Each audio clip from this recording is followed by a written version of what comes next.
राधे राधे दोस्तों, कैसे हैं आप सब। आशा करती हूँ आप सब अच्छे होंगे। मैं भी बहुत अच्छी हूँ। अभी मैं एग्ज़ाम दे के आई हूँ अपना IBPS क्लर्क का, जो मेरा आज था। अभी 3rd शिफ्ट में 5 अक्टूबर को। तो एग्ज़ाम की बात करते हैं। एग्ज़ाम ठीक था, अच्छा था। मतलब क्वांट और रीजनिंग तो अच्छी आई थी। इंग्लिश थोड़ा ट्रिकी साइड पे थी। तो बात करते हैं। सबसे पहले क्वांट सेक्शन खुला था एंड देन इंग्लिश, एंड उसके बाद फिर क्वांट खुला, रीजनिंग खुला था।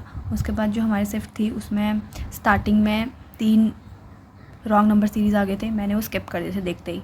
उसके बाद आए थे हमारी अर्थमेटिक के क्वेश्चन थे। फिर उसके बाद DI मिल गई थी मुझे, तो मैंने DI सॉल्व करी। तो DI एक बार ग्राफ वाली DI थी और एक टेबुलर DI थी। बार ग्राफ वाले में डेटा दिया था A और B का, मंडे ट्यूसडे वो कुछ सोल का डेटा था। उसके बाद टेबुलर वाले में वो तो याद नहीं है मुझे। वुडन और मटेरियल और अर्थ कुछ ऐसा डेटा दिया हुआ था उनका, और उसको सॉल्व करना था। DI हो गई थी, वो अच्छी थी। उसके बाद मैंने स्किप करके अर्थमेटिक पहले नहीं छुई। उसके बाद फिर लास्ट में 10 से 12 वो लास्ट में जाके थे। सबसे ज़्यादा सिंप्लीफिकेशन लास्ट में थे, तो मैंने वो सिंप्लीफिकेशन किए सॉल्व। 10 में भी 9-10 सिंप्लीफिकेशन थे। वो बहुत जल्दी मतलब सही हो गए थे, सही था। फिर उसके बाद अर्थमेटिक मैंने उठाई। अर्थमेटिक भी सही थी, इजी थी। अर्थमेटिक भी हो गया था वो भी कुछ क्वेश्चन मतलब। फिर उसके बाद फिर मैं लास्ट में 1-2 मिनट बचे थे, तो फिर मैं रॉन्ग नंबर सीरीज़ पे आई। तो रॉन्ग नंबर सीरीज़ मेरी एक क्वेश्चन मैंने छोड़ा है मे बी उसका, और 2 क्वेश्चन मैंने अर्थमेटिक के छोड़े हैं। तो मेरे इसमें टोटल जो अटैम्प्ट हुए हैं वो 32 अटैम्प्ट मेरे क्वांट्स में हुए हैं। उसके बाद आता है इंग्लिश थोड़ा ट्रिकी साइड पे थी। मतलब वैसे मेरी इंग्लिश ज़्यादा स्ट्रॉन्ग है भी नहीं। तो फिर RC की बात करते हैं। RC अच्छा आया हुआ था। कुछ वो पाइन नीडल पे कुछ वो हैंड प्रोडक्ट कुछ ऐसे स्टार्टअप सा वो करती है, उसके ऊपर था, और वो सही था। RC 8 से 10 क्वेश्चन आए थे। उसके सारे क्वेश्चन तो मैं क्या कहूँ, क्योंकि मेरे उसमें मिस्टेक हो गई है। सोक्ड का तो सैचुरेशन किया मैंने, वो तो सही है। सिनोनिम्स बस सीरियस का मैं ग्रेव करके आ गई हूँ, जो गलत है। सीरियस एडजेक्टिव होता है, ग्रेव नाउन होता है। और हीट का मैं अटेंशन करके आई हूँ। अब इसका नोटिस होगा कि अटेंशन, आई डोंट नो। उसके बाद एरर बेस्ड क्वेश्चन थे, वो भी सेंटेंस वाइज थे कि उसमें से बताना था। मतलब सारे सेंटेंस रॉन्ग थे, उसमें से एक सही था, वो करेक्ट वाला पिक करना था। तो वो 3 से 4-5 क्वेश्चन उसके थे। फ्रेज रिप्लेसमेंट था। उसके बाद वर्ड स्वैप थे, और वर्ड स्वैप क्वेश्चन तो मेरे से हुए ही नहीं। वो बहुत ऐसे ट्रिकी साइड पे थे, तो मैंने उसे किया नहीं। उसमें बहुत टाइम जा रहा था, तो मैंने छोड़ दिया था। उसके बाद पैराजम्बल का भी मैं बस एक क्वेश्चन मार्क करके आई हूँ, फर्स्ट वाला। आई डोंट नो कि फिर उसके बाद क्या था। फिर मेरा टाइम ही अप हो गया था। तो मेरे इंग्लिश में ऐसे करके 24 अटैम्प्ट हुए हैं। उसके बाद बात आती है रीजनिंग की। रीजनिंग में पता नहीं क्या मेरा हाथ ही स्टक हो गया। मतलब स्टार्टिंग से स्पीड बहुत स्लो सी हो जा रही थी। फिर मुझसे रीजनिंग की बात करते हैं। सबसे पहले ऑर्डर एंड रैंकिंग था, वो हो गया था 1 गो में ही। कुछ उसका ऐसा आ रहा था, उसका याद है मुझे, DEED आई थिंक, BC फिर था, फिर A था, फिर F था। ये कंडीशन दी हुई थी, D से जितने अबव है A से उतने वो हैं, कम है। और इसकी वैल्यू 23 दी हुई थी।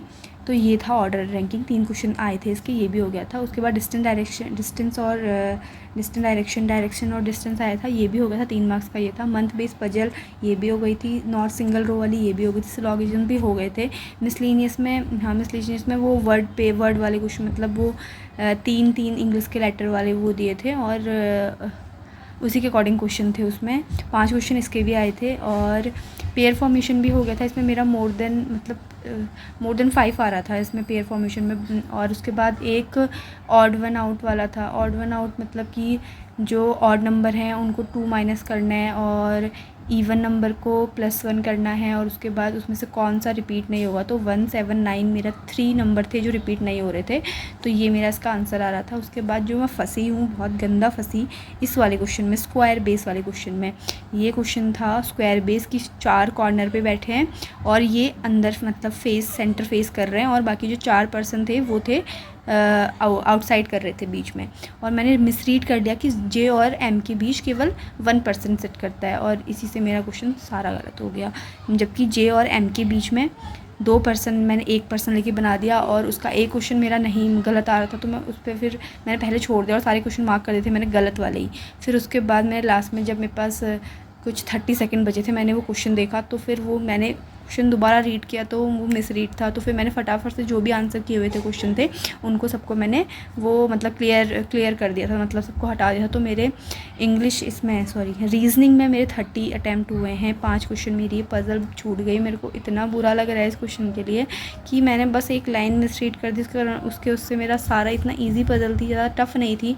इसके पीछे ये था, याद भी है मेरे को, इससे सेकंड लेफ़्ट वी था एंड वी के इमीडिएट लेफ़्ट में भी वी के इमीडिएट लेफ़्ट के था और के, और इसमें डब्लू ये वहाँ ये वाली पॉसिबिलिटी नहीं बनेगी। एम यहाँ था, इसके सेकंड लेफ़्ट वी यहाँ पर था, के यहाँ पर आएगा, डब्लू यहाँ पर आएगा, फिर टी और एल ऐसे इमीडिएट वो थे, यू यहाँ पर आता और टी इसका इमीडिएट नेबर नहीं था, तो ये बन जाती पॉसिबिलिटी। मेरा क्वेश्चन गलत हो गया जिसके कारण मेरे इसमें केवल 30 अटैम्प्ट हुए हैं। तो ओवरऑल अटैम्प्ट की बात करूँ तो मेरे 86 मेरे ओवरऑल अटैम्प्ट हुए हैं। अब देखो कैसी कट ऑफ जाती है और कैसा रहता है। मेरे को तो मतलब इस वाले क्वेश्चन के लिए तो आई फील वेरी बैड कि ये क्वेश्चन मेरा ऐसे रह गया, पर अब क्या कर सकते हैं, सोच के तो कुछ होगा नहीं। तो आप बताना आपका कैसा रहा, और वीडियो अच्छी लगी हो तो लाइक करना। Thank you.